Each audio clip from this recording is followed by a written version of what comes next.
Welcome back. My apologies for my lateness. No, it's all just having. Thank you very much. It's Parshas Vayera this week, and might be something we've talked about before, but I find it very fascinating, so I will share it again. The opening words of the Parsha are Vayera Elov Hashem, and Hashem appeared to him. It's a reference to Hashem appearing to Avraham Avinu after his undergoing the circumcision, and Hashem comes, the Almighty comes to visit Avraham. So the opening words of the Parsha, Vayera Elov Hashem, the Rashi says, following, I'm quoting verbatim from Rashi, Levaker es hachayla. He came to visit the sick. Avraham Avinu was ill after undergoing the circumcision, and Hashem came to visit him. We know that all the mitzvahs that Hashem commands us to do, he does as well. So we're commanded to visit the sick, and the Almighty visits the sick. He came to visit Avraham Avinu. Amar Reb Chama bar Hanina, Rashi says. Reb Chama bar Hanina said, Shlishi lemilosei haya. It was the third day after his circumcision. Uba HaKadosh Baruch Hu v'shal b'shleima. So the Almighty came to inquire of his woe.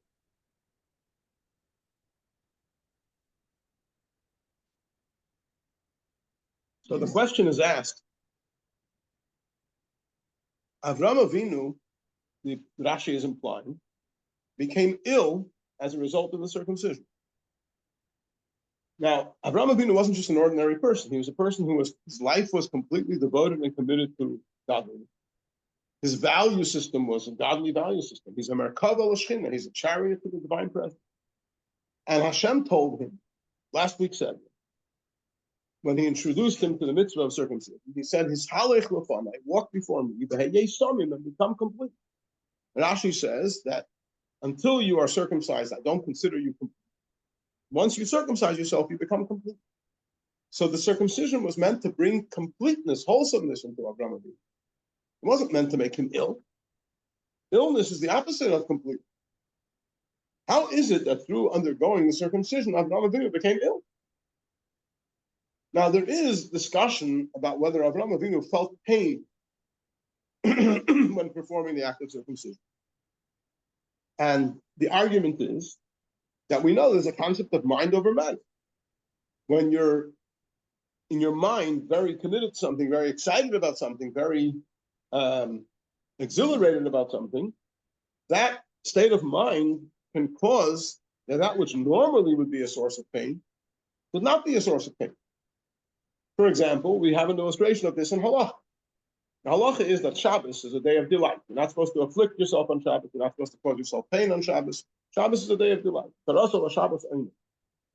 And therefore, normally, it's forbidden to fast on Shabbos. Nevertheless, there is a concept of a tanis chaloim. Tanis chaloim means that a person has a very bad dream. So there's a concept of fasting in order to shake off the effects. The person is concerned about the dream, so they fast as an antidote to the bad dream. So what happens if a person has a very bad dream on a Friday night? It comes on Shabbos morning, wakes up Shabbos morning, all tzurudert, what do I do? He wants to fast. He wants to fast. The time is challah. So he comes to shul Shabbos morning, goes to the rabbi, and he says, "Rabbi, I had this terrible dream. I'm desperate. I really want to fast, be able to roll back on the dream." Yeah. So Rabbi says, "Shabbos today." He says, "But I'm ois mensch. I can't. I need to do something." So the halacha is that in the case of a tainis challah, permissible to fast on Shabbos.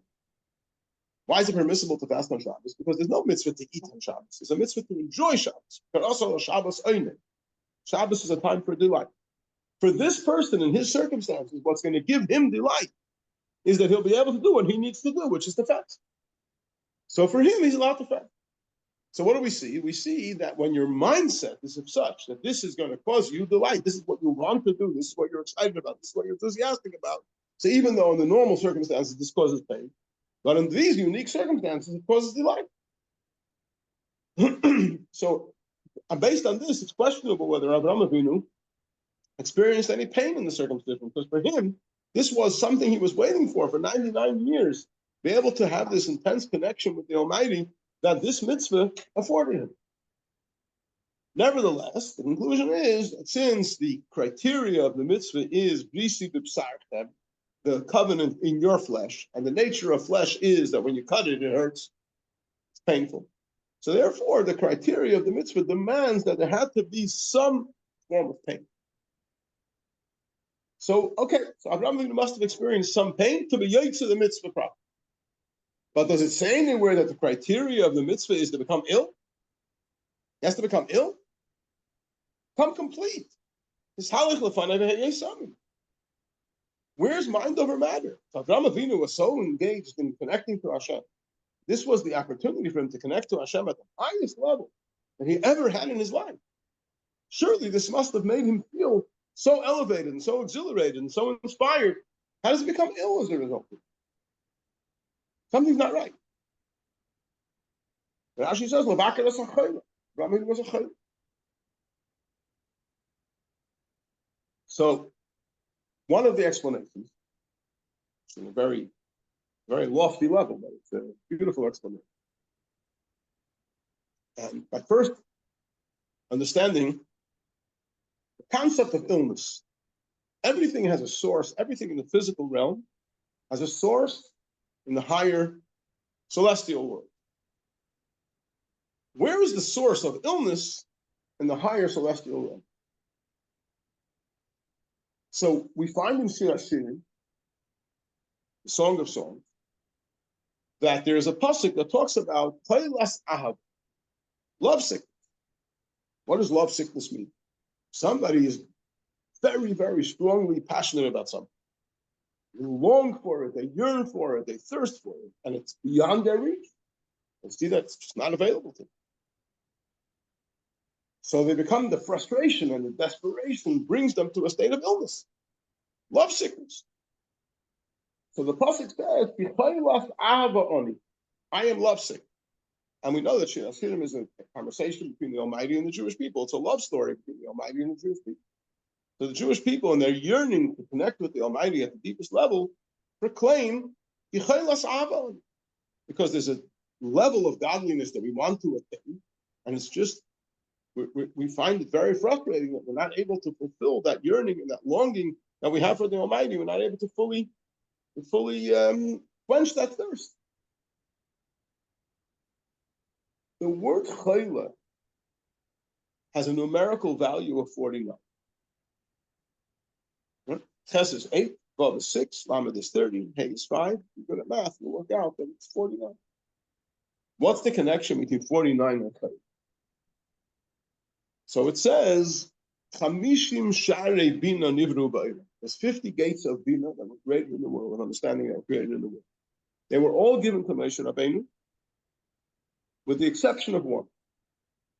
Shenamar, it says in Pasuk in Pilim, Atachserehu Me'at Me'elokim. He was lacking that one bit from the Almighty. The Almighty has 50 gates of Bina, and Moshe Rabbeinu was only given access to 49. It says that the day of Moshe Rabbeinu's passing, reached 120 years old. The Almighty told him to rise, to ascend. Har Nevoy. Yal Moshe al Har Nevoy. Moshe ascended on Mount Nevoy. So one of the interpretations of the word Nevoy is Nun Boy. And this mountain was the 50th gate, was access to the 50th. So on the day of Moshe Rabbeinu's passing, when he went up to Har Nevoy, that's where he got access to the 50th. Otherwise, he only had access to 49. Generally speaking, the 49 gates of Bina are within the reach. Obviously, it takes a lot of work and it takes a lot of effort, but they're within the reach of a created being. The 50th gate belongs to the Almighty. That's not available to a created being. There's no access for a created being to reach the 50th.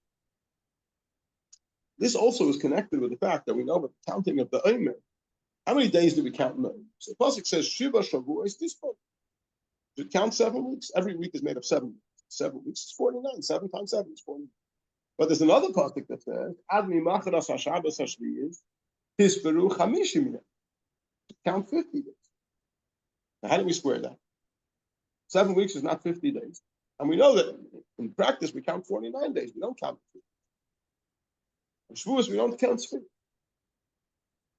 So the answer is that we, with our efforts, can only count 49. Because only 49 levels are accessible to the efforts of a human being, of a created being. But when we fulfill that mitzvah properly and we count all the 49 days and we work on ourselves to transform ourselves and to develop ourselves on all 49 levels, then Hashem rewards us by giving us on Shavuos, Matan Torah, gift, the 50th level. But it's still called Tisperu Chamishim Yom, that you're counting 50 days, because through our counting the 49, we earn the accessibility that we become receptive to that 50th level that only Hashem can give us. So it boils down to there's 49 levels that a human being can reach through his own efforts, and the 50th level is beyond. So if a person has attained all 49 levels of being, he's reached that point where he has all the 49 levels, and he's at the verge of that 50th level, right? He's right at the border. And he sees the 50th level ahead of him, but it's inaccessible. He can't get it. So he becomes a chayla. He becomes ill in desperation for this 50th level. That's why chayla is b'gematria memtes. Chayla is a numerical value of 49, because when you have all the 49 levels and you just can't get to that 50th, it's very frustrating. It's very, so it causes a state of chayla, love sickness. With this introduction, we can have a better understanding of the story of Avraham. In Parshas Lech Lecha, Avraham Avinu is continuously going from level to level, higher and higher. Starts off, and Hashem, as we discussed this last week, Hashem says to Avraham, Lech Lecha me'artzecha, and the land becomes this, and you can leave your land, which also means your will. The word artzecha also comes from the word ratzon. Leave a lifestyle which is based on doing what you will, what you want. From your birthplace, which also means from your habits, things that you're accustomed to from birth. And from your father's household, which also means from the conclusions of your intellect. In Tanya, we learned that the intellectual faculties are the parents and the emotional faculties are the offspring. The base of Icha is the conclusions of your intellect. And go el haaretz asher areka, to the land which I will show you, says the Almighty. So instead of living a life which is based on what do I want, and what am I inhabit of, and what am I accustomed to, and what are the conclusions of my intellect, I'm switching over to a life which is all about what does Hashem want? What does Hashem instruct me to do? The land that I will show you. Right? So there's a major shift over here in the life of Avraham Avinu from before Lech Lecha to after Lech. Even though he was involved in good things beforehand, but it doesn't compare to what he's now, an agent of the Almighty, to go El ha'aretz asher areka, the land that I will show you. And in that land itself, it says that he went halach b'nasei hanegba, he went continuously journeying southward, which Rashi says means he was going towards Yerushalayim, with his greater level of holiness. And in Tanya we learned that the idea of halach b'nasei hanegba is also associated with the fact that in a Jewish map, east is forward, kedem, west is backward, right, towards the sea, yama v'kedma. And Darim, south, is to the right, and Safin, north, is to the left. So when you say that Avraham Avinu was Halach B'Nasaya Hanegba, continuously journeying southward, it means that the level of Ava and Chesed, which was when Avraham Avinu lived in his relationship with Hashem, was all about love and kindness. So he was continuously increasing and journeying to further and greater measures of Ava and Chesed. Halach B'Nasaya Hanegba. And throughout Parshas Lech Lecha, Avraham Avinu grows to higher and higher levels. Until at the conclusion of Parshas Lech Lecha, the Almighty himself appears to him. And he says to him, as we said before, I'll give you the opportunity to become complete in fulfilling the mitzvah of Milah. So for Avraham Avinu, this is an incredible achievement. So throughout the course of this exercise, from the beginning of Parshas Lech Lecha until the conclusion of Parshas Lech Lecha, which is fulfilling the mitzvah of Milah, Avraham Avinu attains all the 49 gates of Bina. One at a time. He gets there. Now that he has all the 49 gates of Bina, when he completed the mitzvah of circumcision, he's complete. He's perfect. As perfect as a created being can possibly be. So now he's at the verge, at the border of that 50th gate. But he can't get it. Not within the reach of a created being. Only the Creator has access to the 50th. So Avraham Avinu became a chayla. as a result of the milah, as a result of the fact that he performed the circumcision and he attained all the 49 levels, he's now a chayla, he's now desperately ill for the 50th. So Vayera Elav Hashem, Hashem appears to him for what purpose? He's coming to visit him in his illness. What's the illness as a result of? As a result of the fact that he was circumcised, and he's now yearning and desperately longing and thirsting for the 50th level. Amar Reb Chama b'Reb Kamina, Rashi says. Now, let's just, the word Chama in Aramaic means to see. Like we say when we nullify the chametz,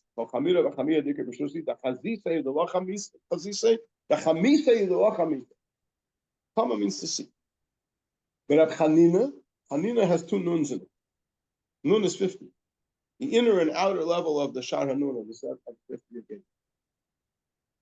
So Shlishi L'Milas Tehaya was the third day after the circumcision. So 3 days that Avraham Avinu is being tortured by this terrible yearning and longing and thirsting for this 50th level, which is inaccessible to him. So the Almighty comes to inquire of his well-being. The Ramban says that when we visit the sick, we have good intentions, but we can't heal the person by visiting them. Right? It says take away 1/60th, but we empathetic and sympathetic, but what can we do? But when Hashem visits the sick, doesn't just visit, his visit causes the cure. And in this case, it's very understandable. Because in this case, what was the illness? The illness was Avraham Avinu was desperate for a greater revelation of God, for the 50th gate.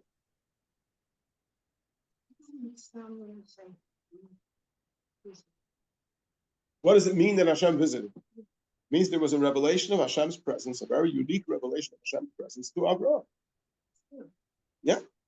And in that sense, since Avraham Avinu was desperate for a greater revelation of godliness, more than he already had attained through everything he experienced in Parshas Lech Lecha. So now, Vayera Elav Hashem, this revelation of godliness, this is what he was yearning for. This is what he was desperate for. So Ba Kodesh Baruch Hu B'Shal B'Shleimei, this was the cure. Sure.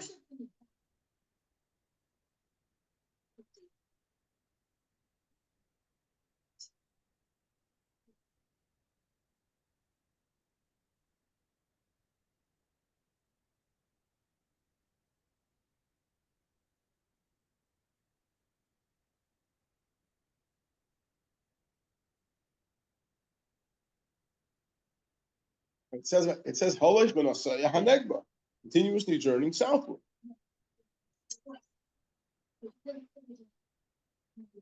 South is associated with the. We're not looking here from Avraham Avinu's perspective where he's coming from. He's coming from Babylonia, which is to the north. The concept of south, as the Torah describes it, is associated with the right.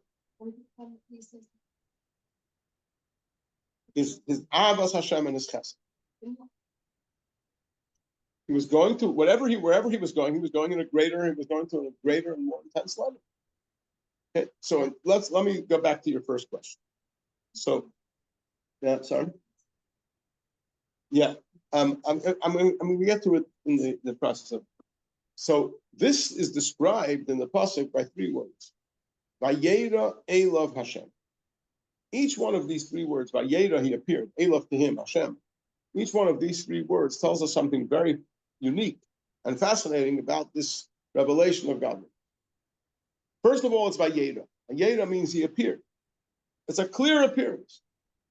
And last week said that Hashem comes to Abram, Hoyad Bar Hashem al Abram B'machzeh, in a vision, which is the Aramaic translation of the word Re'iyah. So it was some kind of a hazy vision. But over here, Vayera, it was an absolute appearance, in full color. Yeah. And it was Elav, it was to him. Meaning, we find sometimes when a prophet has a great revelation, it overwhelms him. Like Bilam calls himself Neifel Ugluyenai. He collapsed when his eyes were revealed. When he had a revelation of godliness, it overwhelmed him. We find Nevi'im who had an overwhelming experience when they saw a revelation of God. But here it was Elav, it came to him in his full, he was able to absorb it fully. And what level of godliness was revealed to him? And we know that there are 7 names that describe the Almighty. Right? The Tzvais and Shinal Yud and Kale and Elohim and Adonai, Yudke. Here we have a Vayera Elav, Havaya, Yudke Vavke, the Shem HaEtzem, the name that describes the very essence of Hashem. So it was Vayera, it was Elav, and it was Havaya. And Avraham Avinu was not overwhelmed by it. Because so this is actually in the Hayom Yom, this past Sunday, first day of Parshas Vayera, there's a story. It says that the Rebbe Rashab, as a young child, 4 or 5 years old, and Parshas Vayera, Shabbos Parshas Vayera, he went to his grandfather at Tzemach Tzedek. Doesn't say there, but it was his birthday, his Chav Cheshbon, so he went for a bracha for his birthday. And he broke down crying. And Tzemach Tzedek said to him, "Why are you crying?" He said, "Because I learned in Chumash that Hashem appeared to Avraham. Why does he appear to Avraham? Why doesn't he appear to me? I want him to appear to me." Yeah, and he was crying.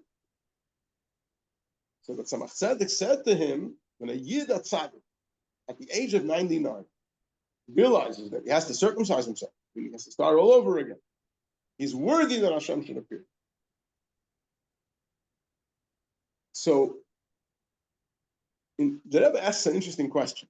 Maybe it's a little bit too much for some people, but you try your best to handle it. Why did he cry only in Parshas Vayera? In Parshas Lech Lecha, it also says that Hashem appeared to Vayera Hashem Alav. And over there, the Rebbe Rashab didn't cry. Why suddenly in Parshas Vayera did he cry? So after we understand what we just learned about what Vayera Elav Hashem means, that 50th level, said, Moshe Rabbeinu will, yeah? And this is what Avraham Avinu received at this juncture here, Vayera Elav Hashem. So the Rebbe Rashab, when we learned in Parshas Lech Lecha, Vayera Hashem Al Avram, wasn't such a great revelation, right? So you can handle that. And when he found out that Avraham Avinu merited the revelation of the Shar Hanun, the 50th faith, which is beyond the ability of any human being to be able to handle, he said, he broke down crying. He said, "I want that too."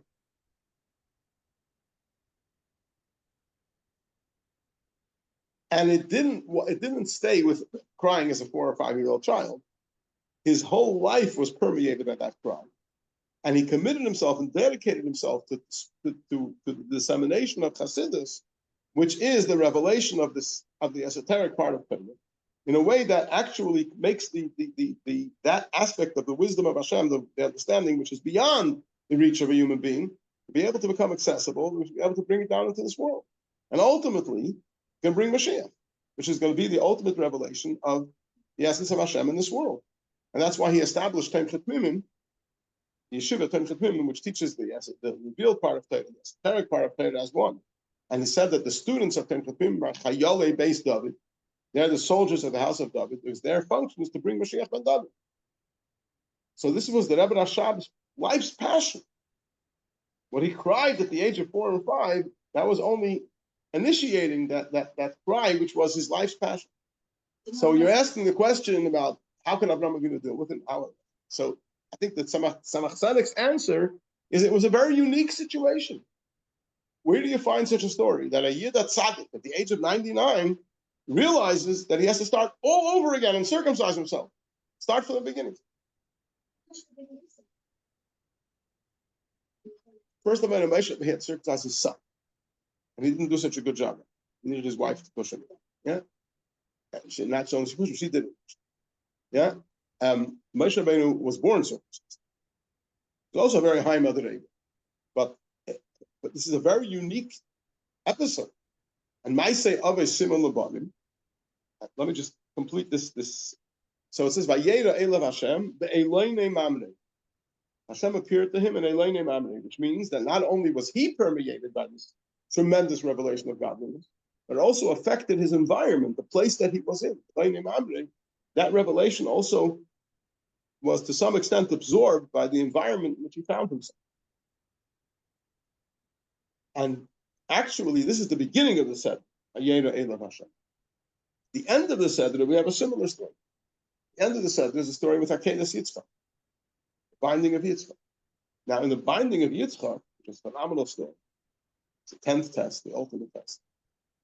But it says that Yitzchak, through the events of the Akedah, Yitzchak attained a tremendous level of kedusha. Remember, he was bound on the altar. Rabbi took a knife to slaughter him, and then the angel called out and said, "Al tishlach yad kel hanai." So at that moment, Yitzchak Avinu retained the kedusha of an oila tmima, of a perfect burnt offering. And we find the Parshas told us that when there was a famine, and Yitzchak wanted to go to Egypt, as his father Avraham did, the Almighty said to Yitzchak, "Al tered Mitzrayim, don't descend into Egypt. Stay here in Eretz Yisrael." And the question is, why not? Avraham Avinu was from, he went there to Egypt. Yaakov Avinu was from, he went to Egypt. Why can't Yitzchak go to Egypt? So Rashi says, "Ata oila tmima, you are a perfect oila. You're a carbon oila. Ein chutz la'aretz kedai lecha. Outside of Eretz Yisrael is not worthy enough for you. Your level of kedusha, you need to stay in Eretz Yisrael." So Yitzchak Avinu, at the story of the Akedah, attained an incredible level of kedusha. And normally, when one attains, if one could talk about even attaining this high level of kedusha, if an animal becomes a carbon oila, the spirit has to rise from the flesh. It can't remain alive and be a carbon oila. But Yitzchak Avinu absorbs that kedusha of a carbon oila and remains alive in good health until the age of 180. So it's a similar idea of taking this very, very intense level of kedusha and absorbing it in such a manner that it should be absorbed in him in a positive way, in a healthy way. And it says, "Vayeshev Avram beBeersheva," that coming from the Akedah, they also brought that kedusha with them to the place in which they settled. And then at the very end of the Seder, the last word in the Seder, if you remember the reading of Rosh Hashanah, you might remember it more. You have the second day of Rosh Hashanah, we read the Akedah. And then there's 5 aliyahs, right? So Rosh Hashanah, we have 5 aliyahs. The first 4 of the story of the Akedah. And the last one is a strange story. After this whole story of the binding of Yitzchak, the Akedah took place, Avraham is informed, Mazel Tov, latest news, breaking news. Your sister Milka gave birth to sons to Nacher. And then it says not only did Milka have sons, but there's also a concubine, and she had 4 children, as Tevach, as Gacham, as Tachash, as Ma. Right? And you wonder, I'm sitting here at Rosh Hashanah in Shul, the holy day, such a holy day. There's nothing else to talk about except a bunch of shkasim that were born in Aram Naharayim by Charon.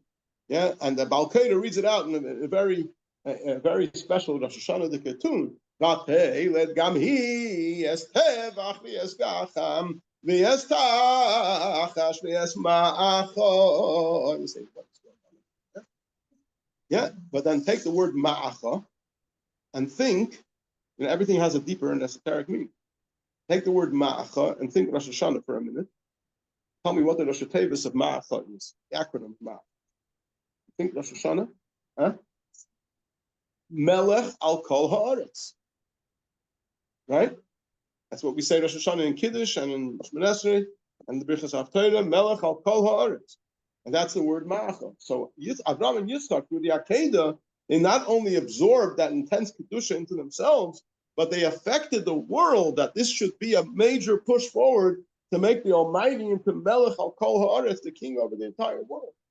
And Maaseh Avashim Labanim. So what Avraham and Yitzchak did is an empowerment, each and every one of us, because we are the heirs. We are continuing the work of Avraham, Yitzchak, Yaakov. What they did starting us up to be able to continue that work. And through our devotion, through our commitment to Torah and mitzvahs, and making this world a dwelling place for Hashem, we're making Hashem king over the whole world. Please.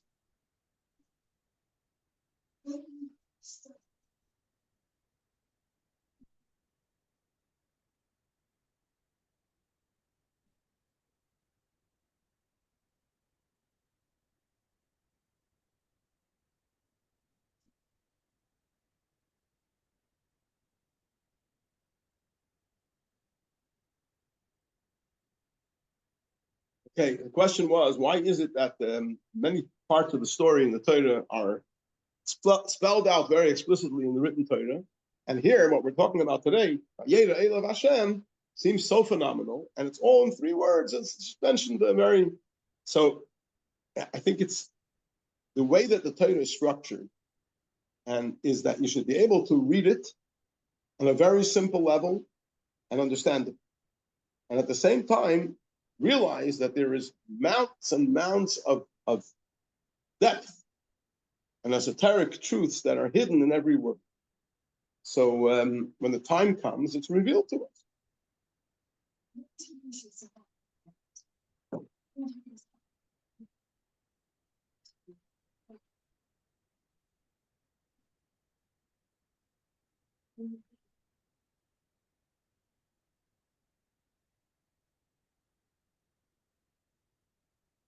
I hear you. I hear you. So I think Moshe Rabbeinu would employ you to be his advocate. Okay. We're going to move over to Tanya, okay? Please.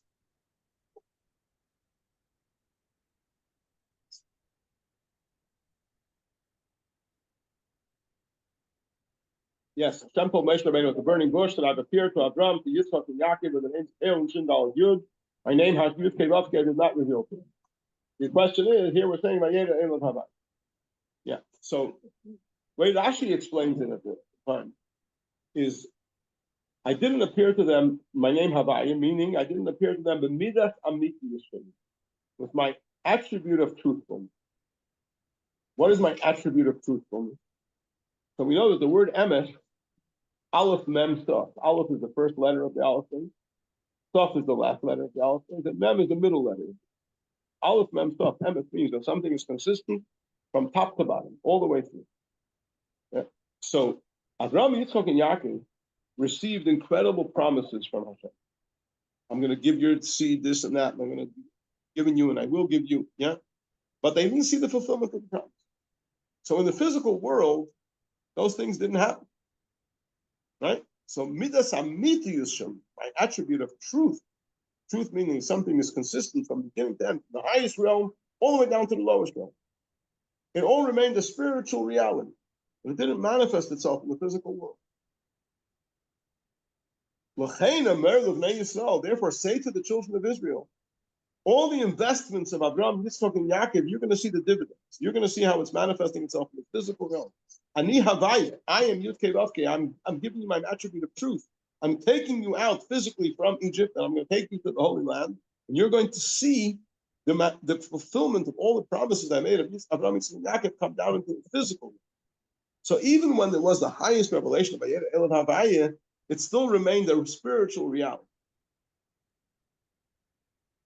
And that's what Hashem is saying to Moshe Rabbeinu in Parshas Vayera. Yes, I've given the greatest revelations to Abraham, Yitzchak, and Yaakov, but it all remained in heaven. And now's the time for it all to come down upon you.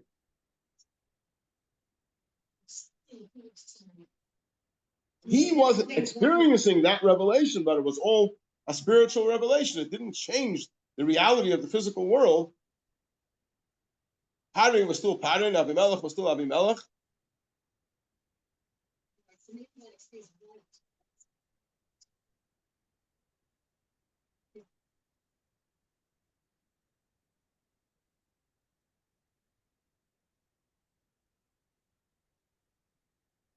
Moshe Rabbeinu's the Torah that was received by Moshe Rabbeinu affects the physical world as well. There's within each level there are many levels. It's not so straightforward. Okay, anyway, we're going to move on to Tanya. I believe that last week we started the title page. I don't think we got very far. I know we had a whole discussion about Sefer called Beinanim. So we're on the page that is before page 4. Before page 2, I'm sorry. We're back to the beginning. Fang on Phnom, as they say in Chinese. You've had this delight a number of times on this page. Every Simchas Torah we conclude with Zeis HaBracha, we start with Reishus, right? And we make a big celebration out of it. So we were discussing last week the fact that it's called Likutei Amarim. It's a compilation of sayings, which means that the Alter Rebbe didn't take credit for it as something original, but rather a compilation of what he said. and it's called the Sefer Shabbanim, the book of the in-betweeners and the intermediates, and we had a whole discussion last week. And now and in life we have a mission to do the right thing and to be the right thing. And we said that if somebody doesn't manage to be the right thing, and on top of that, also doesn't always manage to do the right thing, in other words, it's possible that they would actually transgress the will of Hashem, whether in action, in speech, or in thought, and we call them a rasha, because they're below the line. They're actually transgressing the will of Hashem. If somebody not only gets it right, is doing the right thing, he's always doing, saying, and thinking what Hashem wants him to do, saying things, never does, says, or thinks anything that contradicts the will of Hashem. So if he not only does the right thing, but he also is the right thing, which means his passion and enthusiasm and excitement is only in godliness, and there's nothing other than godliness that attracts him or excites him or interests him, then that's a tzaddik. That's the opposite side of the spectrum. What happens if a person has succeeded in doing the right thing? He's always doing the right thing. He's never doing the wrong thing. He's always saying the right thing, never saying the wrong thing. Always thinking the right thing, never thinking the wrong thing, voluntarily. But internally, it's got a long way to go. He still desires and has temptations for things that are not godly. But he controls himself. He makes sure to, in practice, do things only the way Hashem wants him to do them.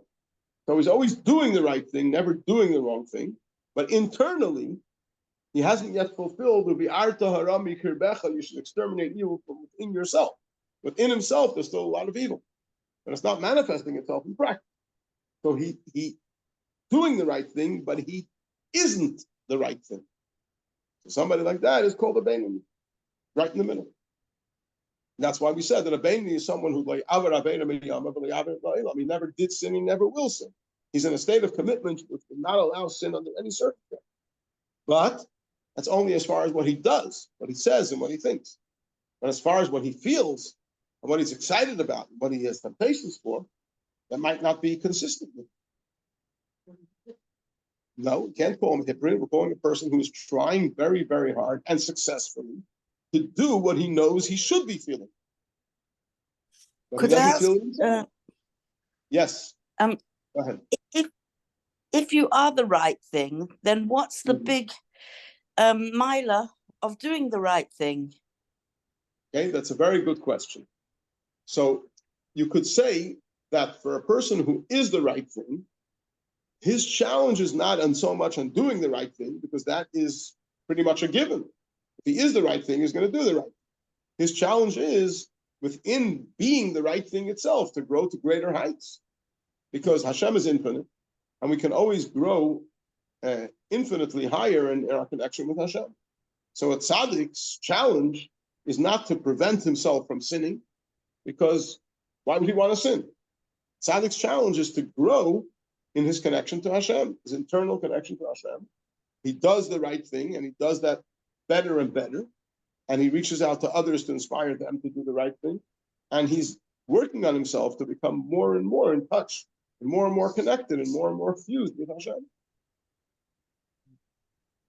Hope that's an answer satisfactory to your question. Mm-hmm. So that way we explained is the idea of Sefer Shel Beinoni, the book of the intermediate and the in-betweener, who is right in the middle. He's doing all the right things, but not necessarily feeling all the right things. And Alter Rebbe in Tanya is first of all going to make it very clear that we all have the ability to always do the right thing. Midas HaBeinoni, Midas Kol Adam. The level of Beinoni is something we should all strive to. And we also learn about that it's not enough just to do the right thing. You also have to work on growing in becoming closer to being the right thing. We have to work on our inner self. And this book is Melukat Mipi Svarim, if you look at smaller letters now. Melukat Mipi Svarim Mipi Seifrim P'deishe Elim Masmasamei. It's compiled from the mouths of books and scribes. Now, I'm not sure if we had a chance to discuss this last week. I don't think we did. That generally, when it says Svarim, it's talking about books that were written by great sages that preceded the Alter Rebbe. The Alter Rebbe didn't necessarily know them, but he read their books and was very much influenced by their books. And the tradition is that this is primarily a reference to the Rambam, the Maral of Prague, and the Shalom. The Alter Rebbe was very much influenced by the writings of the Rambam, Maral of Prague, and the Shalom. And he refers to them as Mipi Svarim, because they were not in his time, he didn't know them personally, but read their books. Mipi Seifrim, and from the scribes, refers to those tzaddikim who did not necessarily write books, but the Alter Rebbe had direct contact with them. The Maggid of Bezrich, the Alter Rebbe studied under, and from him he learned the teachings of the Baal Shem Tov, the Stol Baal Shem. So when he says Mipi Seifrim, he's primarily referring to the Mezritcher Maggid and the Baal Shem. Deishe Elyon, supernal holiness, Nishmasam Eden, and the soul's rest in Eden. The Yusud al Pasuk, and this book is based on the verse in Chumash, Ikare ve'lecha hadavar ma'ed, that this matter is very accessible to you. Beficha u'bilvavcha lasayse, in your mouth and in your heart to do. So the three words, Beficha u'bilvavcha lasayse, would appear, Beficha is dibur, speech, Bilvavcha is machshava, thought, and lasayse is do, action. So the three garments of the soul, as the Alter Rebbe will describe them later in Tanya, machshava, dibur, ma'isa, thought, speech, and deed. In these three areas, we all have the ability to always do what needs to be done, say what needs to be said, think what needs to be thought, and not think what is forbidden to think, and not say what's forbidden to say, and not do what is forbidden to do. So tikarev elecha adavar ma'ed, it's extremely accessible to you. You have to know that this is within your reach. At any given moment, to think the right thing, say the right thing, and do the right thing is always within your reach. However, it's one little catch over it. That is, the word bilvavcha in your heart doesn't only mean thought, because the heart is actually also the seat of emotion. So when it says karev elecha adavar ma'ed, it's extremely accessible to you. Bilvavcha in your heart, that seems to be saying that the mitzvahs that are associated with emotion are also within your reach. So when the Torah says v'ahavtas Hashem elokecha, you should love the Lord your God. When the Torah says Hashem elokecha tira, you should fear God. When the Torah requires us to have a certain emotional interaction with godliness and with that which God shows a preference to. So we're expected to be able to, at some level, also grow in those matters. That is much more difficult to understand. How can you affect your emotions?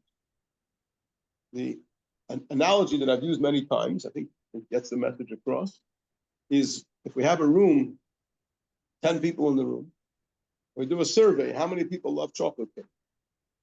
So let's say we'll come up with 8 out of 10 love chocolate cake.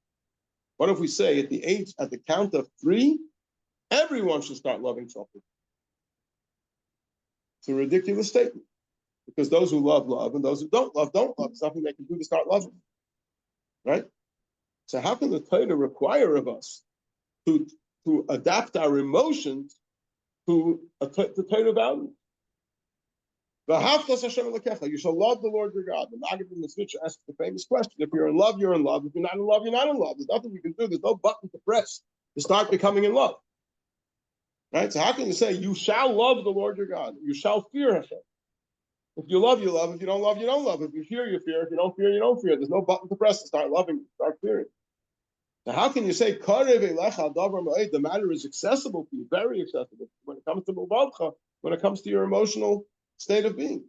You can change your deeds, you can change your words, you can change your thoughts, but you can't affect your emotions. How can the Torah tells you that it's accessible to you and it's within your reach to affect your emotions? So the Alter Rebbe says that in this book, I'm taking on the challenge.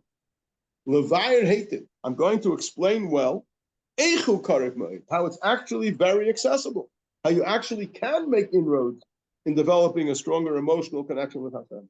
You can intensify your love for Hashem, you can intensify your fear of Hashem, you can get a stronger love for a fellow Jew, you can get a stronger love for mitzvahs and good deeds and Torah. You can make all these things more meaningful to you and more lovable and more exciting and more attractive. And you can make the things of the physical world less attractive. You can make it less important to you to have all the comforts of the physical world, because you can become more in touch with spirituality and less in touch with physicality. Problem is, you need to know the formula. You need to know how to do it. And he's going to do this the derech arucha uktzara be'ezen Hashem yisbad, the long and short way, the long and short path, with the help of an Almighty. What does it mean, a long and short path? So there's various explanations of the word derech harucha tzara, long and short path. We're going to start with a very basic level, and little by little work our way up to a higher level. The very basic level is that there's two paths. One path is called the derech harucha, the long path, and one path is called derech tzara, the short path. If you want to know how can you actually bring yourself to become more emotionally in tune with the values of Yiddishkeit, how do you get yourself more excited about godliness, more excited about Torah mitzvahs, more excited about your neshama? How do you do this? So the Alter Rebbe says, generally speaking, there's two paths. There's a long path and a short path. What is the long path and what is the short path? So in Tanya, the first 17 chapters, Perek Aleph through the end of Perek Yud Zayin, that is the Derech Harucha. That teaches you the long way to become more passionate about your Judaism. The second approach, which is called the short path, is chapters 18 through 25. Perek Yud Ches through Perek Papay. That's the Derech Tzad. What is meant by the long path? What is meant by the short path? So we'll start with the long path. What is Chabad Chassidus? What is Chassidus? You could say the Baal Shem Tov put an emphasis on the fact that the Almighty desires the heart. It's not enough just to go through the motions. It's not enough just to do what you have to do. But you have to do it with joy and passion and excitement and enthusiasm, right? It's measured not only by what you do, but how you do it and the passion and the fire that you put into your Yiddishkeit. That was great emphasis from Baal Shem Tov, right? You know the famous story that's told in the name of the Baal Shem Tov, that the marshal of a blacksmith who was an apprentice blacksmith, and he was studying the art of being a blacksmith under a senior blacksmith, and he was very successful, very good at it. And finally, his mentor, his senior blacksmith, gave him a license to open up on his own. So he went to the next town and he opened up on his own. First customer comes for a horseshoe, yeah, and he starts banging and zetzing here and there and the other, and it's not working. He's very surprised. He worked under his mentor, and always he was very successful. He was always praised for the incredible work that he was performing. And here, it's just not working. So he went back to his senior blacksmith. He said, "What am I doing wrong?" He said, Are you knocking it like this, like I taught you?" He said, "Yes." "Like this, like I taught you?" "Yes, everything exactly like I taught you." He says, "By the way, did you light a fire underneath the whole system?" He says, "A fire? You never told me anything about a fire." He says, "Well, without a fire, the whole thing's not going to work. The whole idea is you have to light the fire. And the fire heats up the metal. Then when you bang here and you bang there and bang there, the thing's going to shake. If you don't light a fire, what do you expect to happen?" "Okay, never told me that." So he knows now he has to light a fire. Shem Tov says, and Yiddishkeit also works like that. The mitzvahs are all the instructions of bang like this, bang like this, bang the other. But underneath the whole thing, you need to have a fire, you need to have a passion, you need to have a joy and enthusiasm and excitement. That's what makes it work. So Chassidus is the emphasis on bringing warmth, joy, meaningfulness, heart into your Yiddishkeit, right? But then the question is, how do you do that? So if you're a passionate person and you're a very sensitive soul, good for you. What if you just, like most of us, just plain, 2 cents plain? How do you get yourself excited and passionate about music? So the Alter Rebbe comes along with Chabad, and he says there's a key to the heart. You know what the key to the heart is? The mind. When you properly understand the greatness of the Almighty, and you understand it in the way that you actually comprehend it and absorb it and grasp it, and then you dwell on it, you contemplate it. So the contemplation of the knowledge of the greatness of the Almighty will filter through from your mind into your heart. And it will get you excited about things which hitherto you haven't been excited about. If you'll understand what a neshama is, you'll understand what Torah is, you understand what a mitzvah is, you understand what it means to be connected to Hashem through Torah and through mitzvah. So the understanding of all these things and the contemplation on the things that you understand will affect you. It'll transform your attitudes. It'll transform your emotions. It'll transform your passion and excitement. You become a lot more passionate about your Yiddishkeit and a lot less passionate about the silly things in life that really don't make it, that are really meaningless. So that is the approach it's a long-winded path because you need to learn a lot, understand a lot. It's not easy. It's not going to happen in one day. And it also involves contemplation. It means you have to really focus on it and think about it, spend time dwelling on it. And then little by little, it's going to start filtering through into your emotions. It's not going to change you in one day. So therefore, this approach is called the Derech Harucha. It's called the long path.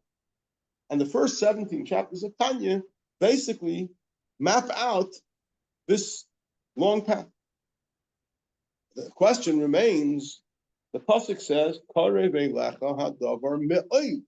it's very accessible. If it takes such a long path, that's called very accessible. Isn't there an emergency approach? How do you get yourself? I want to love God now. Yeah, not in 10 years from now. And the pasuk requires me to love God now. It means you shall love the Lord your God. It doesn't say you shall love him 10 years down the line. You love him now. How do I fulfill that? So for that, the Alter Rebbe is going to also present us with a derech ksara, a short path, shortcut. What's the shortcut? So the shortcut is chapters 18 to 25, where chapter 18 begins establishing the premise that every Jew, before you even start the process of developing a love for Hashem, trying to work on yourself, first thing you have to realize is that because you're a Jew and you have a soul which you inherited from Avraham, Yitzchak, Yaakov, Sarah, Rivka, Rachel, Leah, and Avraham, Yitzchak, Yaakov, Sarah, Rivka, Rachel, Leah merited through their devotion to Hashem. They merited that all their offspring after them, for all generations, forever and ever, will have a soul, a neshama, which is part of God. And therefore, whether you're conscious of it or not, whether you're aware of it or not, whether it's something that has anything to do with your consciousness or not, deep down, you have a neshama that loves God more than anything else in the world. And that's your true essence. And that's why throughout the ages we have found that Jewish people, independent of their level of commitment and independent of the level of awareness of their relationship with Hashem, when it came to the crunch, they were told to completely denounce their Judaism, renounce their Judaism, or lose their lives, many Jews of all different walks of life, throughout different parts of history, chose to give up their life rather than sever themselves from their Yiddishkeit. They themselves couldn't explain a minute before where this was coming from. But they suddenly became aware of a deep love for godliness, which means they love Hashem more than they love their own lives. They're ready to give up their own life for Hashem. That didn't begin at that moment. It only surfaced to the consciousness at that moment. But all along it was there. So every Jew, in essence, loves Hashem more than anything else in the world. It's only a question of bringing it from the subconsciousness into the consciousness. And therefore, the Alter Rebbe in chapters 18 to 25 focuses on a formula to help us take that subconscious love, which we already have. So besides the 17 chapters that talk about how to create a love for Hashem in our consciousness, we also have a program, a system, how to take the love that already exists in our subconsciousness and to some extent become conscious of it so that we can use it in our service of Hashem. So we can study Hashem's Torah, fulfill Hashem's mitzvahs with love. And again, he explains it. First of all, you have to understand that we have it, and then understand how we can upload it from the subconsciousness into the consciousness. So what do you want?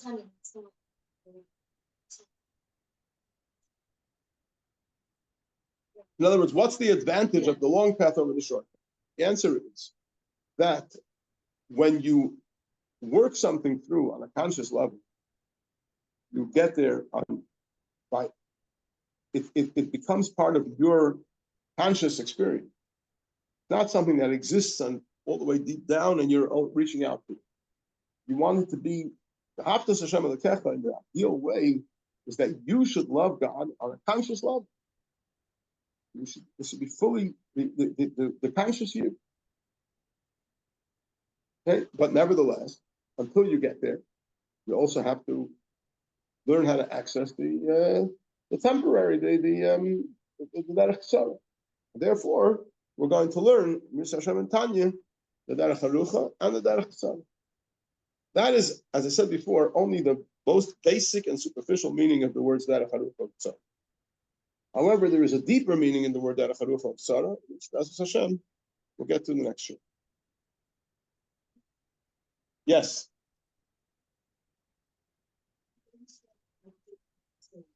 Why doesn't it start with the derech tzara?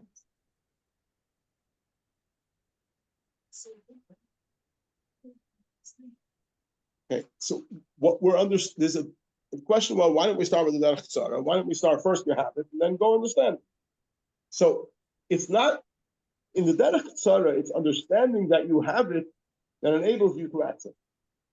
But that's not the ideal approach. The ideal approach is that you should understand Hashem's greatness and understand that Hashem is so great and so phenomenal and so amazing that whether or not you had it, you would be attracted, you would be excited, you would be, whoever you are, you could be excited. Because he is excited. In the derech tzara, you're dependent on the fact that this is your nature. When it says, when David HaMelech says to his son Shlomo, Da es Elokei avicha v'yavdeu b'leiv shalom, know the God of your father and serve him with the whole heart. He's saying you should be Da es Elokei avicha. You have to find out and learn and understand and know the God of your father, and that will cause you to serve him with a whole heart, which is both your conscious heart, your subconscious heart, your entirety is going to be serving Hashem passionately because you've brought it through the system from your understanding all the way down to your emotion.